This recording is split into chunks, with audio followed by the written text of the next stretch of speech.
નમસ્કાર મિત્રો, વેધર ઇન્ફોર્મેશનમાં આપનું સ્વાગત છે અને હું છું પરેશ। ખાસ કરીને આજની વિડીયો આપણે વાત કરવાની છે કે રાસાયણિક ખાતરનો ભાવ છે એ વધતો જાય છે અને સાથે સાથે જે પાક ધિરાણ આપણે આપવાનું હોય છે એ 3 લાખથી વધારીને 5 લાખ કરવાની વાત હતી, એમાં સરકાર નિષ્ફળ ગઈ છે। સંપૂર્ણપણે વાત આપણે કરવાની છે।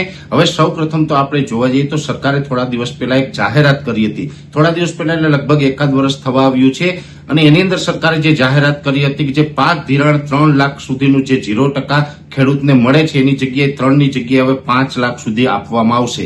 આ વાત થઈ, મીડિયામાં મોટી મોટી જાહેરાતો થઈ, સરકારે મોટી મોટી વાહવાહી લૂંટી છે।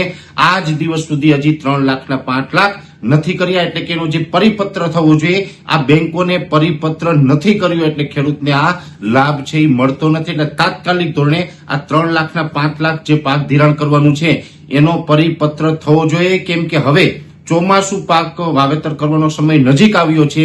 હવે ખેડૂતોને પાક ધિરાણ જોતું હોય તો આ તમામ પાક ધિરાણમાં લાભ છે એ મળવો જોઈએ। આમ જોવા જઈએ તો અત્યારે રાસાયણિક ખાતર પણ ખૂબ મોંઘું થતું જાય છે।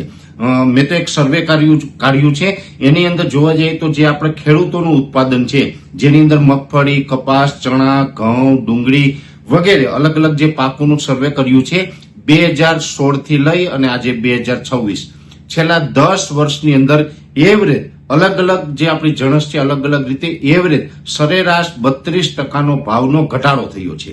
જો અહીંયા ખૂબ ગંભીર બાબત એ છે, કદાચ વધારો ના થયો હોત તો પણ સમજીએ કાંઈ વાંધો નહીં, વધારો નથી થયો, આ તો ઉલટાનો ઘટાડો થયો છે। એટલે જે ખેડૂતોને મગફળીના ભાવ મળવા જોઈએ, ઘઉંના ભાવ મળવા જોઈએ, કપાસના ભાવ મળવા જોઈએ, ડુંગળીના ભાવ મળવા જોઈએ, ચણા છે, બીજી ઘણી બધી જણસ છે, ડાંગર છે કે અન્ય પાકો છે, એ તમામ પાકોમાં જે વધારો થવો જોઈએ એ ન થયો પણ ઉલટાનો ઘટાડો થયો છે અને આ ઘટાડો છે એવરેજ 32%નો ઘટાડો છે।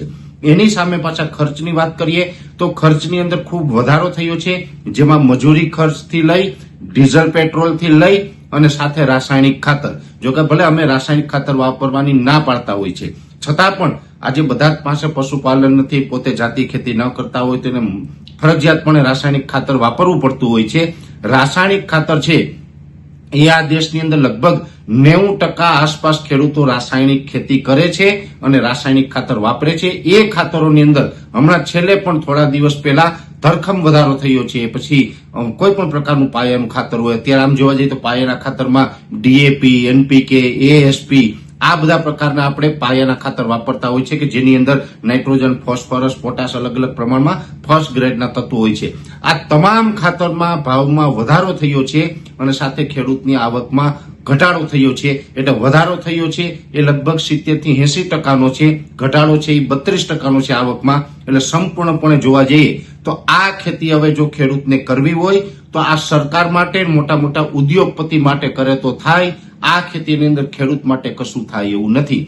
સરકારે ખૂબ ગંભીરતાથી આની નોંધ લેવી જોઈએ, કેમ કે કાં તો તમારે ખાતરના ભાવમાં ઘટાડો કરવો જોઈએ, ડીઝલના ભાવમાં ઘટાડો કરવો જોઈએ। માની લે કે ડીઝલ છે ખેડૂત સિવાય અન્ય લોકો પણ વાપરે છે, ડીઝલ આંતરરાષ્ટ્રીય લેવલે ભલે મોંઘું હોય તો કમસે કમ ખેડૂતોને એની 7, 12, 8 ઉપર સબસિડીના ભાવથી અત્યારે ડીઝલ આપવું જોઈએ, જેથી કરીને ખેડૂત ટ્રેક્ટર ચલાવી અને પોતાની ખેતી કરી શકે। સબસિડીમાં અત્યારે ખરેખર ડીઝલ આપવાની ખેડૂતોને જરૂર છે, કેમ કે ખેડૂતની આવક ખૂબ ઘટી ગઈ છે અને સામે ખર્ચ વધતા જાય છે। એવી રીતે ખાતરની અંદર પણ મોટી સબસિડી અત્યારે આપવી પડે અને ખાતરના ભાવને ડાઉન કરવા પડે તેવી પરિસ્થિતિ છે। એટલે અલગ અલગ પ્રકારના જે ખર્ચ વધતા જાય છે।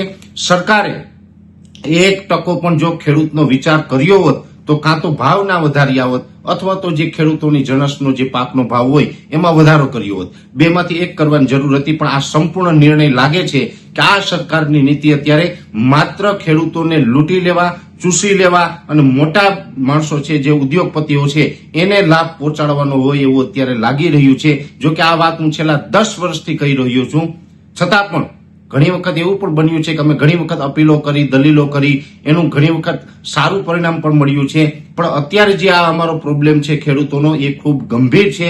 એટલે બધી જ જણસના ભાવ મળવા જોઈએ અને રાસાયણિક ખાતરના ભાવમાં ઘટાડો થવો જોઈએ। જે સરકારે અત્યારે જે વધારો કર્યો છે એ પાછો ખેંચવો જોઈએ અથવા તો એમાં કોઈ અલગથી સબસિડી ખેડૂતોને આપવી જોઈએ। નહીતર અત્યારે હવે ચોમાસું નજીક આવી ગયું છે અને નજીક આવેલા ચોમાસામાં ચોમાસુ પાક વાવી શકાય એવી પરિસ્થિતિ ખેડૂતની નથી। બીજી વાત એ પણ છે કે ખર્ચમાં વધારો થયો છે, અલગ અલગ રીતે જે પણ આપણે જે ખર્ચ આવતા હોય છે ને વર્ષોથી આપણે એક જ માળખું છે કે 3 લાખ રૂપિયા સુધીનું ધિરાણ આપવાનું. હવે 3 લાખનું 5 લાખની સરકારે જાહેરાત કરી છે, છતાં પણ હજુ 5 લાખ કોઈ ખેડૂતને મળતા નથી.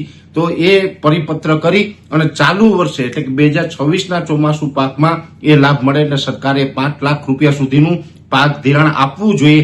બીજી વાત એ પણ છે કે જે 0% કહીએ છીએ, જેમાં 3% કેન્દ્ર સરકારે આપવાના હોય, 4% રાજ્ય સરકારે આપવાના હોય.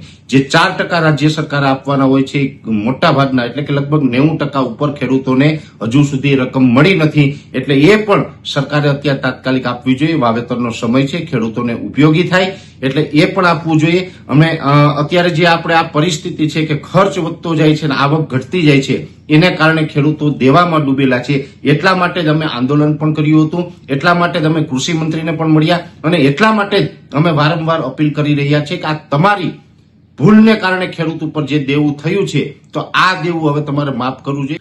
એટલે આ જે પણ કઈ ખેડૂતો ઉપર દેવું થયું છે તે સરકારની ખોટી નીતિને કારણે થયું છે. એટલા જ માટે અમે વારંવાર ખેડૂતોના દેવા માફીની વાત કરી રહ્યા છીએ. વર્ષ 2019નો જે પાક વીમો જે મંજૂર થયેલો છે એ પણ હજી ખેડૂતના ખાતામાં જમા નથી થયું. એટલે કે લગભગ 50% જેટલા ખેડૂતના ખાતામાં જમા નથી થયું. એ થવો જોઈએ. અને જે આપણે જણસના ભાવની વાત કરીએ તો મોટા ભાગે સરકાર એવી વાત કરતી હોય કે અમે ટેકાના ભાવે પણ ટેકાના ભાવે પણ જે સરકાર તરફથી જે ભાવ નક્કી કરવામાં આવે છે એ ખૂબ ઓછા છે. ટેકાના ભાવે જે ભાવ મળે છે એમાં પણ ખેડૂતોને કશું વળવાનું નથી. એટલે જો આપણે ખરેખર જો સરકારની નીતિ એવી હોય કે ખેડૂતોનું સારું કરવું તો પૂરતા ભાવ આપવા જોઈએ. જો તમે પૂરતા ભાવ આપતા હોય, જ્યારે અન્ય જે ઉદ્યોગપતિઓ છે એને પણ 1 રૂપિયાની ખોટ નથી આવતી, એ પણ જે ટોટલ ખર્ચ કરે છે એના ઉપર નફો ચડાવીને પોતાનો ભાવ નક્કી કરે છે, એવી જ રીતે ખેડૂતના ખેતરમાં જે ખર્ચ થાય આ ખર્ચ ઉપર નફો ચડાવીને પછી ટેકાના ભાવનો જો નક્કી કરવામાં આવે તો જ ખેડૂતોને એ ફાયદો થાય એમ છે. એટલે ટેકાના ભાવે પણ ક્યાંય ને ક્યાંય ખેડૂતોને અન્યાય થઈ રહ્યો છે. ખાતરના ભાવ વધી રહ્યા છે અને એમાં પણ અત્યારે જે ભાવ વધ્યા છે આ ખૂબ ગંભીર બાબત છે. ઠીક છે કે આંતરરાષ્ટ્રીય લેવલે કોઈ પણ તત્વોની અંદર ભાવ વધતા હોય અને સરકાર વધારે તો એની સામે વાંધો નથી, પણ જો અન્ય વસ્તુમાં ભાવ વધે તો પછી ખેડૂતની જણસના ભાવ પણ વધવા જોઈએ. પણ આજે રોષ એટલા માટે છે કે અમને ખાતર, બિયારણ, દવા, ડીઝલ આ બધું અમને મોંઘું ખરીદવું પડે છે અને એની સામે સરકાર છે અમારો જે ખેત ઉત્પાદન જે અમારી જણસ છે, માલ છે, એનો પૂરતો ભાવ અપાવવા માટે નિષ્ફળ જઈ રહી છે. એટલે સરકાર છે આ વાત સાંભળવી કે હવે તાત્કાલિક ધોરણે આમાં નિર્ણય કરવો. ટેકાના ભાવ છે એની પણ જાહેરાત કરવી, પાક વીમાની જે રકમ બાકી છે એ ચૂકવણી કરવી, સાથે સાથે ખાતરમાં કાં તો સબસિડી આપવામાં આવે અથવા તો જે ખેડૂતની જણસ છે એનો ભાવ છે અત્યારે છે એના કરતા જો ડબલ કરવામાં આવે તો જ ખેડૂતને ફાયદો થશે. અને અત્યારે ડીઝલ છે એ વિશ્વ લેવલનો મુદ્દો છે, છતાં પણ ડીઝલ ખેડૂત માટે ખૂબ જરૂરી છે. એટલે સરકારે સબસિડી આપીને પણ ડીઝલ સસ્તું ખેડૂતને આપવું જોઈએ. આવી મારી 2-3 માંગો છે. જો કે આ તમામ માંગો જે આજે આપણે વિડીયોની અંદર ચર્ચા કરી છે એ આજની તારીખે ટાઈપ થઈ અને ગવર્મેન્ટની અંદર અમે લેખિતમાં મોકલ્યું છે. જોઈએ છે આવનારા દિવસમાં સરકાર શું જવાબ આપે. નહીતર આવનારા દિવસમાં પણ જો સરકાર આનો નિર્ણય નહીં કરે તો આપણે આગળ એના ઉપર કંઈક કાર્યવાહી કરીશું. અત્યારે આ વિડીયોની અંદર એટલું જ. અંતમાં દરેક મિત્રોને વિનંતી રહેશે કે વિડીયોને લાઈક આપીને દરેક ગ્રુપમાં શેર કરી દેવો. જો તમે અમને યુટ્યુબ ઉપર જોઈ રહ્યા હોય તો ચેનલને સબસ્ક્રાઇબ કરજો તથા ફેસબુક તથા ઇન્સ્ટાગ્રામ આઈડીને ફોલો કરજો. નમસ્કાર.